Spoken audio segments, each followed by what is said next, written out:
And welcome back. It's now time for your lunchtime sports. A depleted Reggae Girlz squad is now in Panama for their CONCACAF Gold Cup qualifying match, but have been shifted to another city as they prepare due to demonstrations in Panama City, where the match is officially scheduled to be held. The match venue has also been changed to the Estadio Ramel Fernandez in Panama City.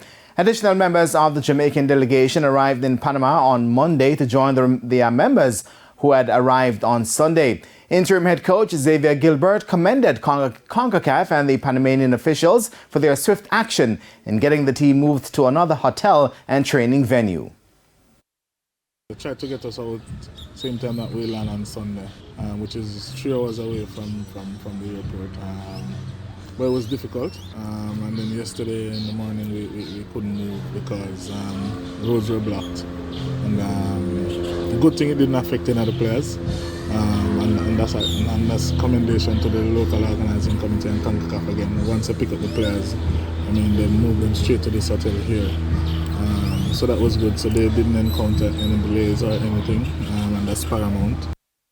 But Gilbert says the changes have come with some challenges. Because now we're in a position, the venue changing, the training venue change, the game venue change, and we're still uncertain on some logistics as it relates to time. We have the time for training, but how far it's from the hotel. So we're working on those logistics.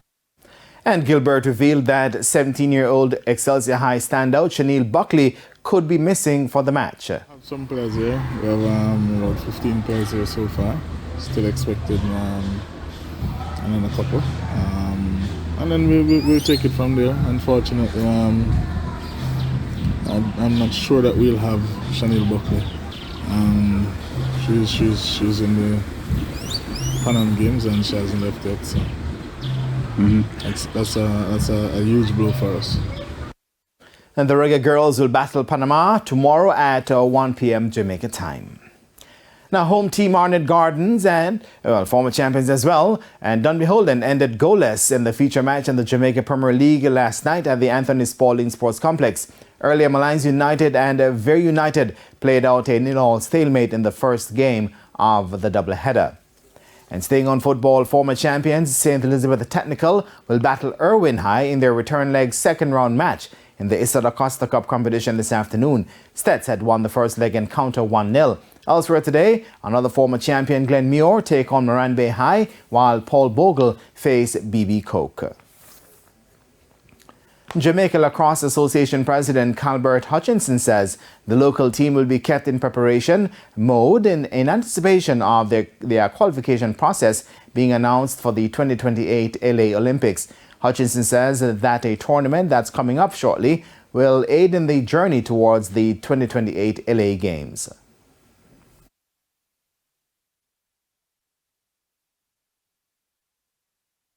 The Jamaica Lacrosse Association is extremely excited about the recent announcement of the inclusion of lacrosse in the 2028 Olympics, which is going to be hosted in Los Angeles, and rightfully so. It is worthwhile to note that in June of 2021, when the World Lacrosse body received full recognition from the IOC. Right after that, Jamaica Lacrosse received full recognition from our local Olympic body, the Jamaica Olympic Association. Hutchinson also says that the local fraternity is excited about the Sports Historic Olympic Games inclusion, having done a critical piece of administrative groundwork 2 years ago. Of course, baseball and softball among the other sports added for the 2028 Olympic Games. And that is it for your lunchtime sports. And I am Jermaine Brown. Shamela, back to you.